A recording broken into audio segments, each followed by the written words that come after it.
Today on the 01581, a conversation with Senator Michael Moore.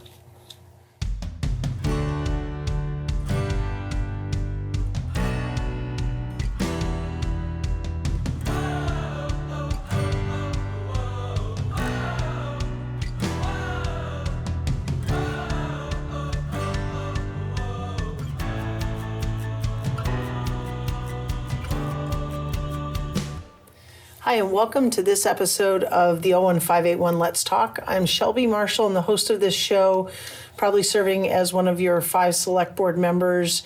I bring the show to the community every week or so in an effort to put people in front of the camera who you should know and bring content that you should know about here as a resident of Westboro. So I hope you find the show valuable. And without further ado, I want to welcome Senator Michael Moore.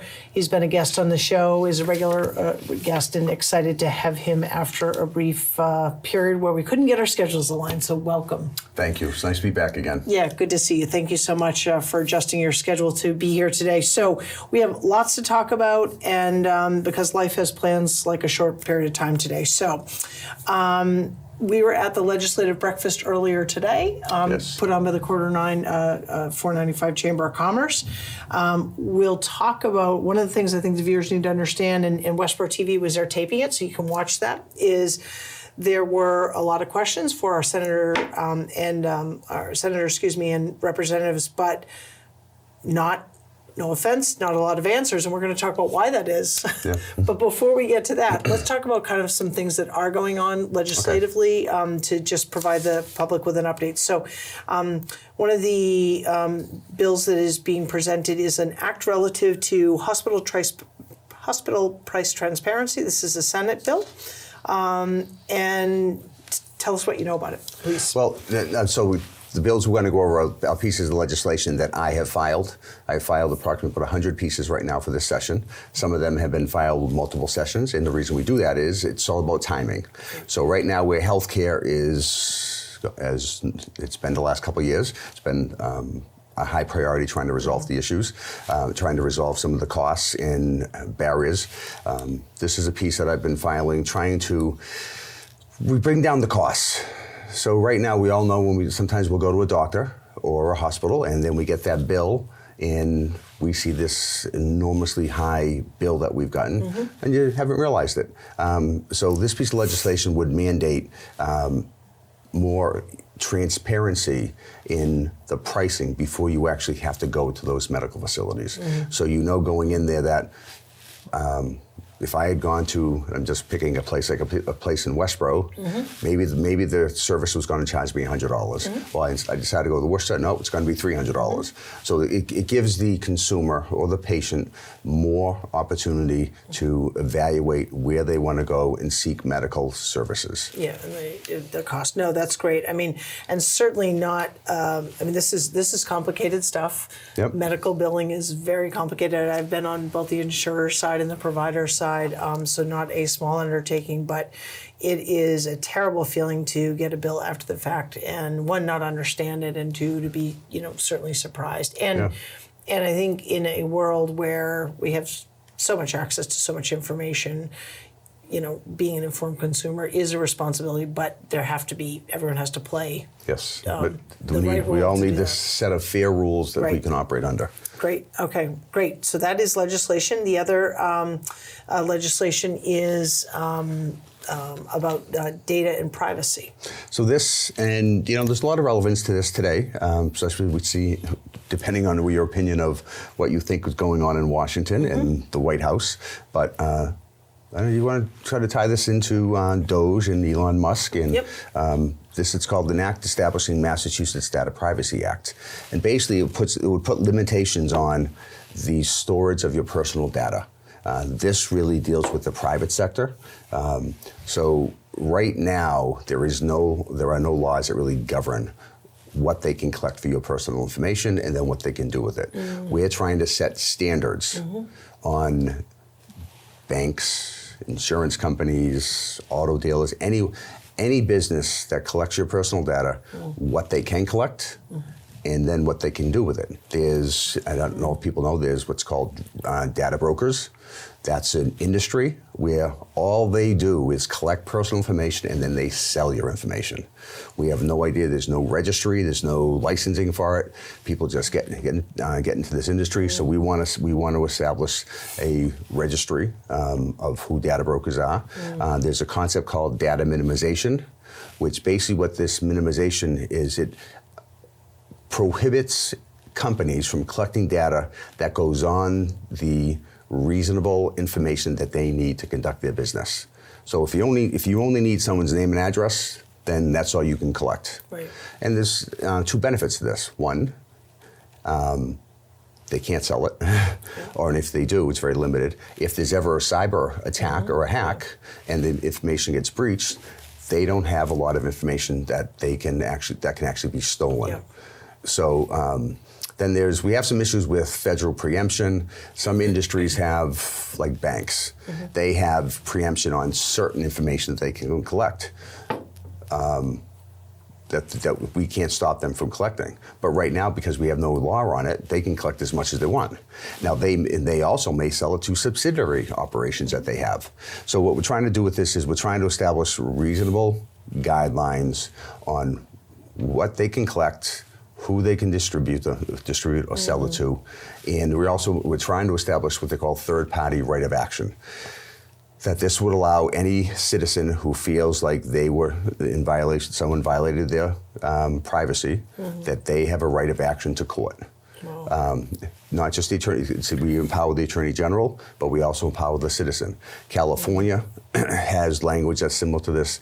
Maryland is almost similar to California, pretty close. Vermont actually, last legislative session, they actually passed a bill in the House, in the Senate. The governor vetoed it. They tried to override it, and they fell one vote short in the Senate from overriding it. But they were putting together a strong data privacy bill. That's another bill we have. Another bill that I was telling Shelby about, it's called the Location Shield Act. It's filed by Senator Cream. And this actually deals with women's health care and access to it and protecting your access to it. It would limit companies having access to your location.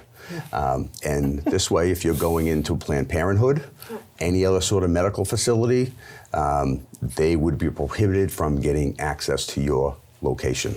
So we're trying to also find ways of limiting access to tracking people. So that's another act that the bill actually just got assigned to the committee. So we're going to be hopefully addressing that. We have our first hearing April 9th. Wow. That's one of the bills that's going to be addressed. The data privacy bill is also going to be addressed. Wow. Those are the good things going on. Random question. When you just said, when you have a Senate hearing, Yep. Are those? Can the public observe those in any Yes. way? Yep. Okay. Are they televised? Can you come in? They're streaming. You go online. You have to go online. Online. Okay. Okay. Last session, so right now there's a process where the two branches have to debate rules on how we operate and how the joint hearings operate. Last session, we had virtual or hybrid hearings. Right now, that's in negotiation. The Senate is trying to continue that. The House does not want to continue that, so that's something that's They're being more in favor of in-person. in person only. Okay. So we are trying to. The Senate is trying to keep that virtual option open. And if you look at it, we have people that may come in from the corner of Massachusetts. Right.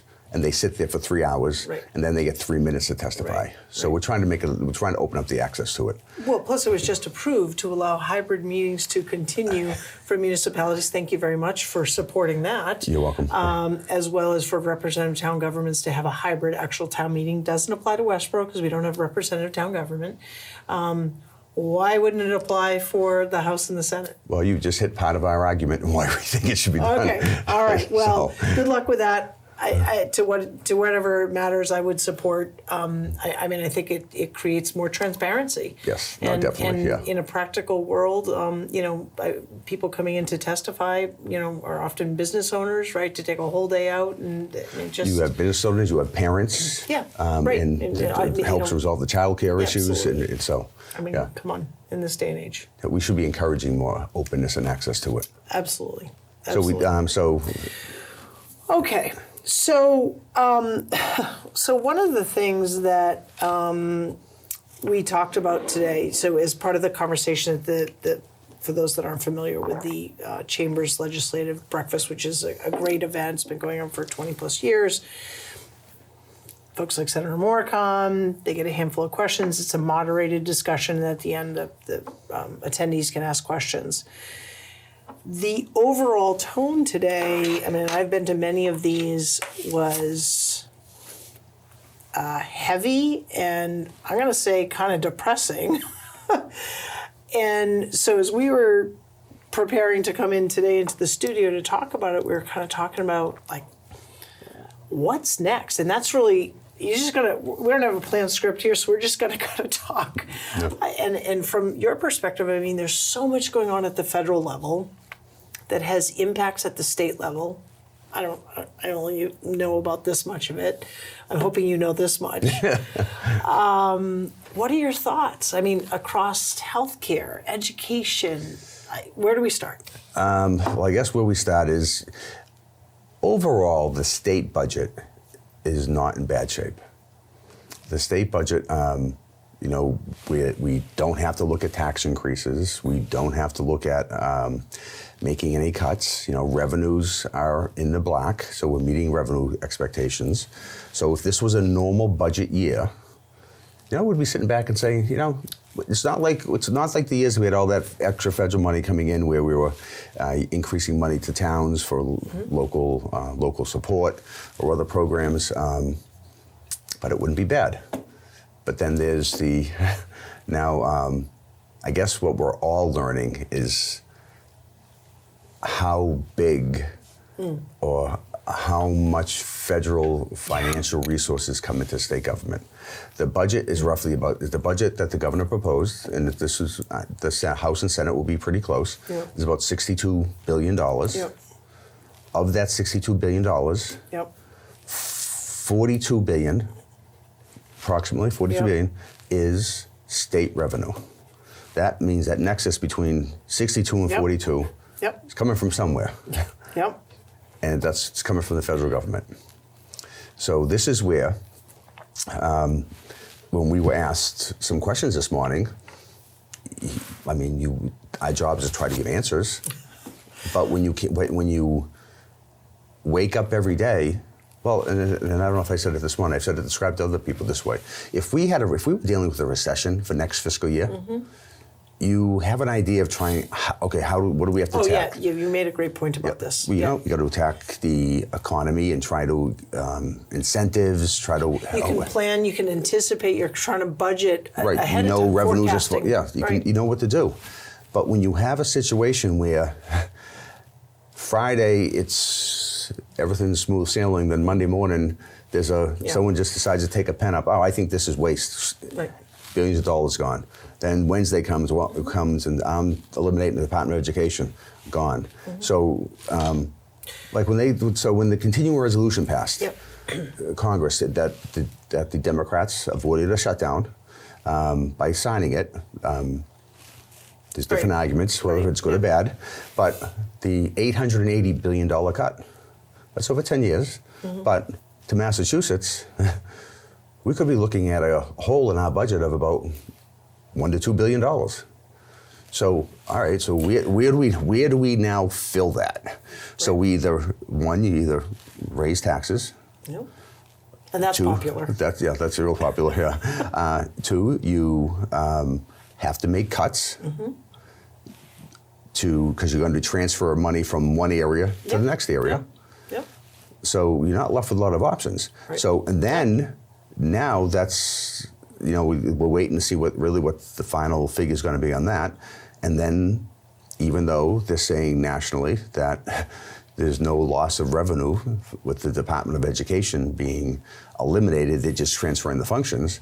Well, first of all, the Department of Education does not set curriculum. So this argument that's being made that we've seen the curriculum or the education It's level bogus. in the states going down since the creation, well, that's on the states. Right. Massachusetts is number 1 and 2. We set the curriculum. Every state sets their own curriculum. The Department of Education federally does not set the curriculum. So now, by doing away with the Department of Education, you've just empowered the states who are not doing a good job. You've just given them more power to set it. So I don't understand how that benefits. Now you're looking at federal money that comes in from the DOE. They're talking about taking some money that is now earmarked, and they're making block grants. So where do those block grants go? Yeah, so and how does that affect Massachusetts? Right. Where do they go from the federal level, right? And then let's just be very Westboro-centric for a moment. Okay, so now they come in, and now it becomes very much a political lobbying thing of who's going to get that money, right? And I'm sorry, call me a little bit cynical, and I don't mean this in a disparaging way to any other community. Westboro is probably not going to be high on the ranking when you look at competitive areas in the state that are probably not at Westboro's educational level performance-wise. Folks like yourself and representatives are going to have to make difficult decisions about who gets that money. Yeah. And so. And then there's the whole argument, and again, this is up to individual philosophy. There's the argument being made that, well, if you do block grants, that allows parents the opportunity to have vouchers, and rather than having their son or daughter go to the public school, they can take that money and take it out of the public school and send to a private school. So now, this is where now you've created a deficit in the public school. Right. In a time in which, at our own town meeting recently, we had 4 different proposals on town meeting floor around, that were successive budget cuts.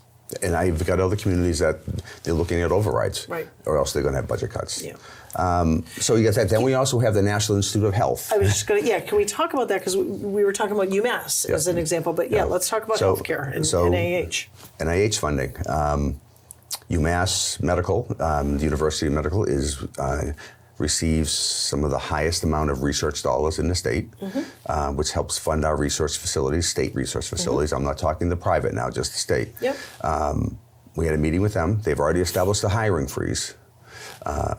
They are looking at, right now, when we met with them, they were already $25 million in the red in money, research grants that they were supposed to have gotten. That they should have gotten, that they hadn't. Frozen? Yes. Yeah. And then, well, no, it actually was supposed to be released. Oh, it was supposed to be released? And okay. They still hadn't gotten it, and they weren't sure if they were. Okay. And there's additional funding that they were waiting for. So they're looking at over $50 million, which is going to result in, if this doesn't follow through, this is going to result in thousands of layoffs of people from Central Mass who... Awful. Yeah, that's going to affect the economy here. In so many ways. I mean, unemployment, right? Yes. Well, that's another thing too. Now, think about this: they have the layoffs, or the economy goes into a recession. Yeah. That's going to put. We had 4 years ago, the Baker administration, 5 years, accidentally, nothing on purpose, they overpaid. Oh, yeah. They overpaid people on unemployment with money that they shouldn't have paid. Now we have to pay it back, and with a little penalty. So the businesses pay into the unemployment fund. Yeah. So now, and they're not happy about that, which rightfully so, I can understand that. But now, if we go in a recession or unemployment balloons, now that's even more pressure put on them. So we're going. Look, we get a lot spiraling, just circling around right now. Medicaid. Let's talk about Medicaid, right? Yeah. So Health and Human Services controls federal funding that has an impact on Medicaid, and in here in Massachusetts, it's called Mass Health. Yep. The implication also significant. Is that so? That and actually, a good point you brought up. That out of that $20 billion that we get. Yep. I think roughly 60 or 70% of that is all Medicaid Yep. or health related. Yep. So this is where there's an impact. So we either have to transfer funds from other state line items into that to backfill that, and then it leaves gaps there. So the only alternative is we can take money from the rainy day, which we have between $8 and $9 billion, but we have to remember, it's not that simple to say, okay, let's just take $8 billion, because if we've got 4 years of this, Yes, right. that has to last 4 years. Yeah. So, and then I'm gonna, in my mind's municipal world, you're creating a structural deficit. yes, and you are now putting our bond Yes. rating and our capacity to borrow much harder. Yeah. So that when we try to invest in our infrastructure, Yep. it's going to cost us more money. So there's, so I guess the conversation this morning, there were a lot of questions asked that, we have to factor all these in, and we can't answer because we don't know what Washington is going to do. So when we had the meeting this morning, we had not heard about the 10,000 people cut at HHS. Yeah. So what's that going to translate into? Right, so that transpired since that. Yeah. So there's a lot of factors that we just don't know, that we have to sit back and wait. The House is going to be releasing their budget the middle of April. The Senate does it in May.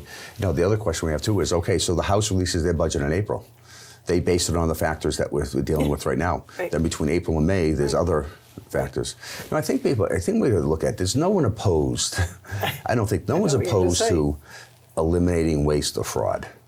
But there's a big issue here, is a program that's running efficiently, but you don't philosophically agree with, right. That's not waste. Right. If it's not running efficiency, Yep. that is waste. Or if someone's stealing money, Yep. that is fraud and needs to be addressed. But just because you politically don't agree with a certain program, Right. that does not make that program waste. Yeah, and I would push on that first part just a little bit and say, okay, let's say you philosophically disagree. I would say that there are probably ways. Look, in our own mass health system, I'll bet that there are ways for it to be more efficient and to save money, right? So, but my frustration with what is happening at the federal level in particular, and is there just doesn't seem to be a plan. It's like, get out the red chainsaw and slash everything, and then we're going to kind of figure it out later. Or maybe there is a plan, but certainly, I mean, you're in a high office. It's not being communicated to you. It's kind of like, I mean, I feel like we're all like in the catcher's position where I spent many years, right? Yeah. Like, okay, waiting for the ball, just waiting for the ball. I can't even call the play signal because you're just waiting for the ball. Yeah. I mean, you're not even invited to the ballpark. Well, I was going to say, right? Forget that. You don't even have a glove. You don't have it. I don't know. It's awful. So at least everyone has their belief on government. We have a government constitution, a government based on separation of powers. Mm-hmm. You have the president, the Senate, the House of Representatives. By the Constitution, the House of Representatives is the one that authorizes the spending. Yep. To have, and the lines have become blurred. Luckily, the courts have been evaluating some of these actions that have been taken, such as the Voting Act, which they just did yesterday, that's going to eliminate 69, 70 million people. Yep. Requiring predominantly women. Yep. From having access to vote. So that, and hopefully the court will freeze that and put an injunction on that which is what he's referring to, is the requirement that you must show birth, that you were born here in the United States to vote in a federal election. That was the executive. And the name has to match your ID. Which, by the way, is predominantly women. Absolutely. Just went through this with my parents getting new licenses, transferring from one state to another, had to get their marriage certificate. Who even has that? After 60 plus years of marriage, right? Had to get that to show her, plus her original birth certificate. Wasn't easy. My mother at 82 years old couldn't have done that without me. It took time and money from the system. I mean, it was a required process, but can we imagine doing that for to your point, people just won't vote. They're like, I'm not, and that's what maybe is wanted. Hitting home. I just got remarried a year and a half ago. Yeah. Just said to my wife this morning, you can't vote based on this. Your ID doesn't match Right. your passport or your Right. So.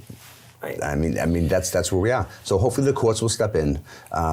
So we have a lot facing us that we'd like to say we can address, but we really have to wait. Sure. And this is where hopefully people are going to see the direct impact Washington has on our everyday lives. Yeah. And the pain that's going to be, there could be a lot of pain out there.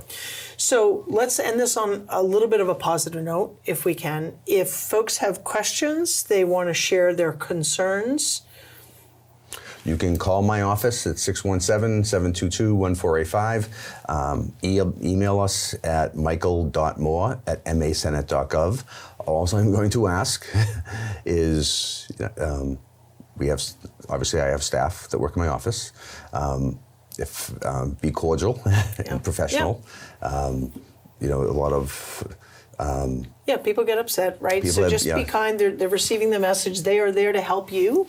Reach out to Senator Moore, to Rep Kane or Rep Donahue. They would be more than happy to receive your comments and thoughts and what your asks are. And now more than ever, it's important for you to be involved. We saw a great turnout at town meeting. It was great to see almost 900 of you. It was awesome. We have to all stay involved. Now is not the time to turn our back to what's going on. And I would love to have you back if we can figure out schedules in April for an update. Sounds good. All right, Great. awesome, great. Thank you. Senator Moore, thank you so much. Thank you. Folks, thank you so much for tuning in to this episode of the 01581 Let's Talk. We'll definitely continue to bring our senator and representatives back for further discussion as to the impacts happening at the state level, which of course impact us all in the federal level. So until then, take care of yourself. Enjoy hopefully some spring weather, get some fresh air, and take care of each other. Thanks.